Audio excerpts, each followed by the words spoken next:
আসসালামু আলাইকুম। সংবাদে আপনাদের সবাইকে স্বাগত জানাচ্ছি। আমি ফিরোজ তোহা। শুরুতেই সংবাদ শিরোনাম। বাংলাদেশের সর্বশেষ গুরুত্বপূর্ণ আপডেট সংবাদে আপনাকে স্বাগত। শুরুতেই সংবাদ শিরোনাম, পরে বিস্তারিত। প্রথমেই জানাবো, খালেদা জিয়ার হাতে গুলশানের বাড়ির কাগজপত্র তুলে দিলেন গণপূর্ত উপদেষ্টা। রাজধানীর ১৯৬ নম্বর গুলশান অ্যাভিনিউতে সাবেক প্রধানমন্ত্রী বিএনপির চেয়ারপারসন বেগম খালেদা জিয়ার নামে বরাদ্দকৃত নিজস্ব বাড়িটির নামজারির কাগজপত্র তার নিকট পৌঁছে দিয়েছে সরকার। আজ গৃহায়ন এবং গণপূর্ত মন্ত্রণালয়ের উপদেষ্টা আদিলুর রহমান খান খালেদা জিয়ার হাতে নামজারির কাগজপত্র তুলে দেন। জানাবো, অত্যন্ত দুঃখের সংবাদ, আরও ৯৭ জন নিরীহ ফিলিস্তিনিকে হত্যা করল দখলদার ইসরায়েল। গত ২৪ ঘন্টায় ফিলিস্তিনের গাজায় ইসরায়েলি হামলায় একদিনে কমপক্ষে আরও নতুন করে ৯৭ জন নিরীহ ফিলিস্তিনিকে হত্যা করেছে দখলদার বাহিনীর সময় আহত হয়েছে ৪ শতাধিক মানুষ। এতে করে উপত্যকায় নিহতের সংখ্যা এখন ৫৪,৬০০ জন ছাড়িয়ে গেছে, আর আহত হয়েছে ১,২৫,৪৪১ জন। এরপর জানাবো, জাতিসংঘের নিরাপত্তা পরিষদে ভোটাভুটি, গাজায় স্থায়ী যুদ্ধবিরতির প্রস্তাব আটকে দিল মার্কিন যুক্তরাষ্ট্র দখলদার।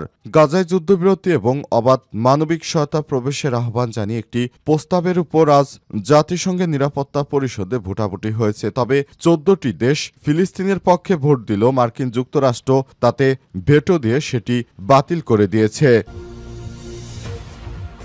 এদিকে পুতিনের সঙ্গে ট্রাম্পের ৭৫ মিনিটের ফোনালাপ। রাশিয়ার প্রেসিডেন্ট ভ্লাদিমির পুতিনের সঙ্গে কথা বলেছেন মার্কিন প্রেসিডেন্ট ডোনাল্ড ট্রাম্প। সম্প্রতি রাশিয়ার ভেতরে ইউক্রেনে সাহসী ড্রোন হামলার পর দুই নেতার এই কথোপকথন হল। ৭৫ মিনিটের এই ফোনালাপে ইউক্রেনের ড্রোন হামলার জবাব দেওয়া হবে বলে জানিয়েছে রাশিয়ার প্রেসিডেন্ট। আর দুই নেতাই এক হয়েছেন, ইরান কোনোভাবেই পারমাণবিক অস্ত্র বানাতে পারবে না, এ বিষয়ে আমরা দুইজনই একমত হয়েছি, জানিয়েছেন ডোনাল্ড ট্রাম্প। এবারে জানাবো, ভারতের ২০টি যুদ্ধবিমান ভূপাতিত করতে পারতাম বলছে পাকিস্তান। পাকিস্তান পিপলস পার্টির চেয়ারম্যান বিলাল ভুট্টো বলেছেন, ভারতের ২০টির বেশি যুদ্ধবিমান ভূপাতিত করতে পারত পাকিস্তান, কিন্তু তা না করে আমরা সংযম দেখিয়েছি, কারণ ইসলামাবাদ সবসময় আত্মরক্ষার জন্য কাজ করে। খবর জিও নিউজের। প্রিয় দর্শক, এতক্ষণ শুনছিলেন সংবাদ শিরোনাম, এবারে বিস্তারিত। তবে তার আগে বন্ধুরা, অনুরোধ থাকবে এই সংবাদটিতে একটি লাইক দিন। এই চ্যানেলে আপনি নতুন হয়ে থাকলে আমাদের সংবাদটি দেখতে দেখতে চ্যানেলটি সাবস্ক্রাইব করে রাখুন। কমেন্ট করে বন্ধুরা আপনার মূল্যবান মতামত জানিয়ে দিন আপনি বিশ্বের কোন দেশ থেকে বা বাংলাদেশের কোন স্থান থেকে আমাদের সংবাদটি দেখছেন এবং শুনছেন। আর বন্ধুরা, গাজা যুদ্ধে আপনি যদি নিরীহ ফিলিস্তিনিদের ভালোবেসে থাকেন, কমেন্টে ইয়েস লিখে বিশ্ববাসীকে জানিয়ে দিন। সংবাদটি আপনার সোশ্যাল মিডিয়া ফেসবুকে শেয়ার করে বন্ধুদেরও দেখার সুযোগ করে দিন। এবারে বিস্তারিত। খালেদা জিয়ার হাতে গুলশানের বাড়ির কাগজপত্র তুলে দিলেন গণপূর্ত উপদেষ্টা। রাজধানীতে ১৯৬ নম্বর গুলশান অ্যাভিনিউতে সাবেক প্রধানমন্ত্রী বিএনপি চেয়ারপারসন খালেদা জিয়ার নামে বরাদ্দকৃত নিজস্ব বাড়ির নামজারির কাগজ তার নিকট পৌঁছে দিয়েছে সরকার। আজ গৃহায়ন এবং গণপূর্ত মন্ত্রণালয়ের উপদেষ্টা আদিলুর রহমান খান খালেদা জিয়ার হাতে নামজারির কাগজপত্র তুলে দেন। এ সময় গণপূর্ত মন্ত্রণালয়ের সচিব নজরুল ইসলাম ও রাজধানী উন্নয়ন কর্তৃপক্ষ রাজুকের চেয়ারম্যান সিরাজুল ইসলাম রিজু উপস্থিত ছিলেন। খালেদা জিয়ার একান্ত সচিব এবিএম আব্দুস সাত্তার বলেছেন, উপদেষ্টা আদিলুর রহমান খান সহ মন্ত্রণালয়ের কর্মকর্তারা এসে ম্যাডামের সঙ্গে সৌজন্য সাক্ষাৎ করেছেন। উপদেষ্টা কিছু কাগজ উনার হাতে দিয়েছেন। তারা আধা ঘন্টার মতো আমাদের বাসায় ছিলেন। ১৯৮১ সালের ৩১শে মে রাষ্ট্রপতি থাকা অবস্থায় জিয়াউর রহমান মৃত্যুবরণের পর তার স্ত্রী বেগম খালেদা জিয়াকে রাজধানীর গুলশান এলাকায় ১.৫ বিঘা জমির উপর একটি অবস্থিত ওই বাড়ি বরাদ্দ দেয় তৎকালীন সরকার। বাড়িটি খালেদা জিয়ার গুলশানের ফিরোজা নামের যে বাড়িতে থাকেন তার একেবারে পাশেই তার নিজের নামে বরাদ্দকৃত বাড়িটি ১৯৬ নম্বর গুলশান অ্যাভিনিউতে। ৩ বেড বিশাল drawing, living room, swimming pool সহ অত্যাধুনিক সুযোগ সুবিধা রয়েছে ওই বাড়িতে।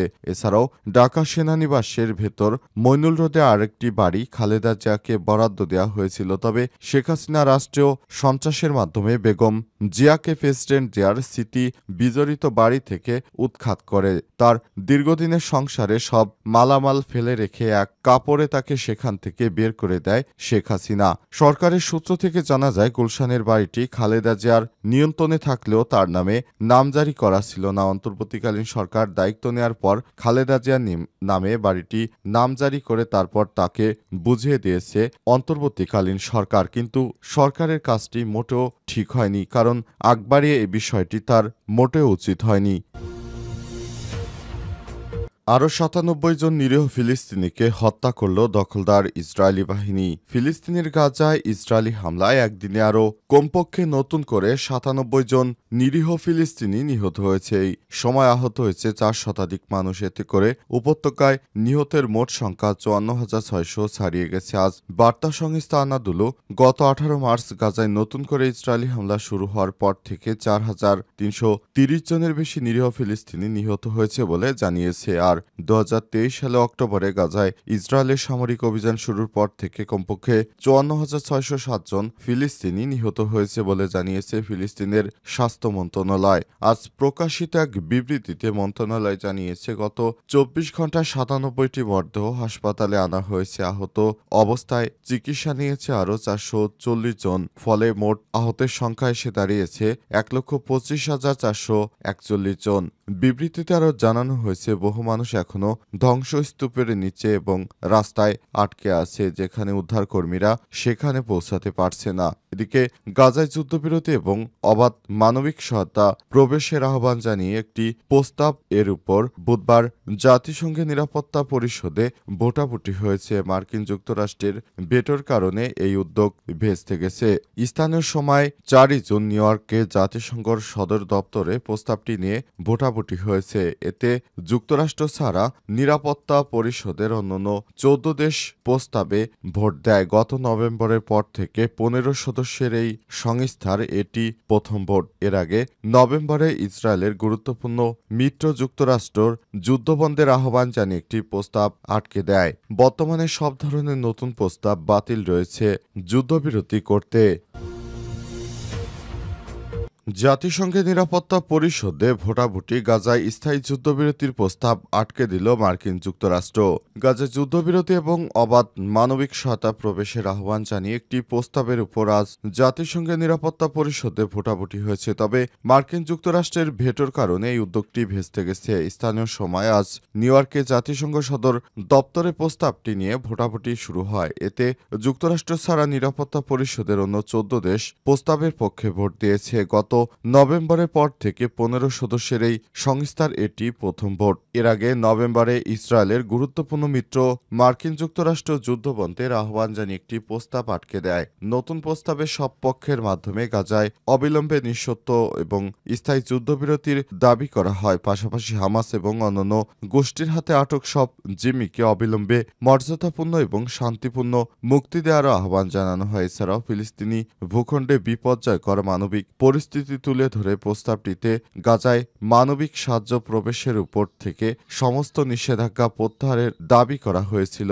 নিরাপত্তা পরিষদে মার্কিন প্রতিনিধি বলেছেন, তারা এমন কোনো প্রস্তাবে সম্মতি দেবে না যাতে ইসরায়েলে হামাসের হামলার নিন্দা জানানো এবং সংগঠনটিকে নিরস্ত্র করে গাজা ত্যাগ করতে বলা না হয়। ভোটাভুটি শুরুর আগেই জাতিসংঘে নিযুক্ত যুক্তরাষ্ট্রের ভারপ্রাপ্ত রাষ্ট্রদূত ডরোথেশিয়া ১৫ সদস্যের কাউন্সিলের ১০টির দেশের উপস্থাপিত প্রস্তাবের প্রতি যুক্তরাষ্ট্রের বিরোধিতার কথা স্পষ্ট করে দেয়। তিনি আরও বলেছেন, এই সংঘাত শুরু হওয়ার পর থেকে যুক্তরাষ্ট্র খুব স্পষ্ট অবস্থান নিয়েছে যে ইসরায়েলের আত্মরক্ষার অধিকার রয়েছে। এর মধ্যে হামাসকে পরাজিত করা এবং নিশ্চিত করা যে তারা আর কখনোই ইসরায়েলকে হুমকি দেওয়ার মতো অবস্থানে থাকবে না। পুতিনের সঙ্গে ট্রাম্পের ৭৫ মিনিটের ফোনালাপ। রাশিয়ার প্রেসিডেন্ট ভ্লাদিমির পুতিনের সঙ্গে ফোনে কথা বলেছেন মার্কিন প্রেসিডেন্ট ডোনাল্ড ট্রাম্প। সম্প্রতি রাশিয়ার ভেতরে ইউক্রেনের সাহসী ড্রোন হামলার পর দুই নেতার এই ফোনালাপ হয়েছে। আজ মিনিটের এই ফোনালাপে ইউক্রেনের ড্রোন হামলার জবাব দেওয়া হবে বলে জানিয়েছে রুশ প্রেসিডেন্ট। কথা শেষে ট্রাম্প তার ট্রুথ সোশ্যালে লিখেছেন, আমরা রাশিয়ার ডেরায় থাকা বিমানগুলোর উপর ইউক্রেনের হামলা এবং উভয় পক্ষের আরও কয়েকটি হামলা নিয়ে আলোচনা করেছি। আলাপটি ভালো ছিল, তবে এমন নয় যে এই আলাপ থেকে তাৎক্ষণিক শান্তি আসবে। তিনি আরও লিখেছেন, প্রেসিডেন্ট পুতিন খুব দৃঢ়ভাবে বলেছেন বিমান ঘাঁটির সাম্প্রতিক হামলার জবাব তাকে দিতেই হবে। ট্রাম্প আরও জানান, আলোচনায় ইরান প্রসঙ্গ এসেছে, বিশেষ করে তেহরানের সঙ্গে পারমাণবিক চুক্তি নিয়ে তার চলমান উদ্যোগের প্রসঙ্গে কথা হয়েছে জানিয়ে তিনি লিখেছেন, আমরা ইরান নিয়েও আলোচনা করেছে এবং এ বিষয়ে সময় শেষ হয়ে আসছে। তাদের পারমাণবিক অস্ত্র সংক্রান্ত সিদ্ধান্ত নিতে হবে দ্রুত। আমি প্রেসিডেন্ট পুতিনকে স্পষ্ট করে বলেছি, ইরান কোনোভাবেই পারমাণবিক অস্ত্র তৈরি করতে পারবে না। এ বিষয়ে আমরা দুজনেই একমত হয়েছি। ট্রাম্প আরও বলেছেন, পুতিন ইরান সংক্রান্ত আলোচনায় অংশ নিতে ইচ্ছুক এবং তা দ্রুত নিষ্পত্তিতে সহায়তা হতে পারে বলেও জানিয়েছেন তিনি।